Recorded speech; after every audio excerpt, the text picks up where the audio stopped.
Hello ನಮಸ್ಕಾರ, ನೀವು ನೋಡ್ತಾ ಇದ್ದೀರಾ ನ್ಯೂಸ್ ಫಸ್ಟ್. ನಾನು ರಕ್ಷತ್ ಶೆಟ್ಟಿ.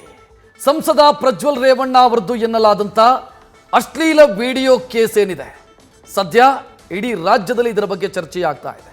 ಸರಣಿ ಪ್ರತಿಭಟನೆಗಳು ನಡೀತಾ ಇದೆ. ರಾಜಕೀಯ ಜಿದ್ದಾಜಿದ್ದಿಗೂ ಕೂಡ ಸಾಕ್ಷಿಯಾಗ್ತಾ ಇದೆ. ಇದೆಲ್ಲದರ ಡೀಟೇಲ್ ನಿಮ್ಮ ಮುಂದೆ ಇಡ್ತಾ ಹೋಗ್ತೀವಿ. ಆದರೆ ಅದಕ್ಕಿಂತ ಮೊದಲು ಈ ಕ್ಷಣದ ಹೆಡ್ಲೈನ್ಸ್. ಪೆನ್ ಡ್ರೈವ್ ವಿಚಾರವಾಗಿ ಎಚ್ಡಿಕೆ ಡಿಕೆಶಿ ವಾಕ್ ಸಮರ. ಇದರ ಹಿಂದೆ ಇರೋದು ಮಹಾನಾಯಕ ಡಿಸಿಎಂ ಅಂತ ಕುಮಾರಸ್ವಾಮಿ ಆರೋಪ. ಜೇಬಲ್ಲಿ ಪೆನ್ ಡ್ರೈವ್ ಇಟ್ಕೊಂಡು ನಾನ್ ತಿರುಗಾಡಲ್ಲ ಅಂತ ಡಿಕೆ ಶಿವಕುಮಾರ್ ಕೌಂಟರ್.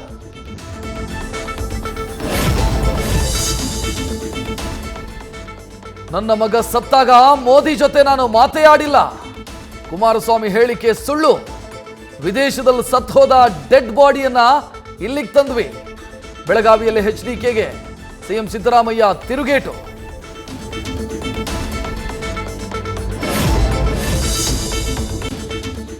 ಹುಬ್ಬಳ್ಳಿಯಲ್ಲಿ ಎಚ್ಡಿಕೆ ಕಾರಿಗೆ ಕಾಂಗ್ರೆಸ್ ಕಾರ್ಯಕರ್ತರ ಮುತ್ತಿಗೆ ಯತ್ನ. ಇದೇ ವೇಳೆ ಜೆಡಿಎಸ್ ಕಾರ್ಯಕರ್ತರ ಮುಖಾಮುಖಿ. ತಾರಕಕ್ಕೇರಿದ ಗಲಾಟೆ. ಪ್ರತಿಭಟನಾಕಾರರ ನಿಯಂತ್ರಣಕ್ಕೆ ಪೊಲೀಸರ ಹರಸಾಹಸ.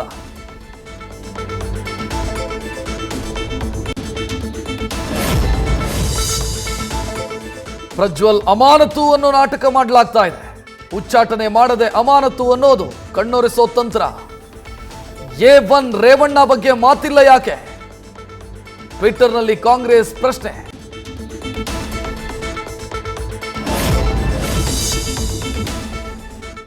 T20 ವಿಶ್ವಕಪ್ಗೆ ಟೀಂ ಇಂಡಿಯಾ ತಂಡ ಪ್ರಕಟ. Rohit Sharma captain, Hardik Pandya vice captain.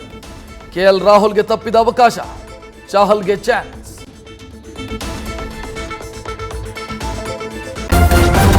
News first, ನಿರ್ಭೀತಿಯಿಂದ ನಿಮ್ಮ ಪರವಾಗಿ.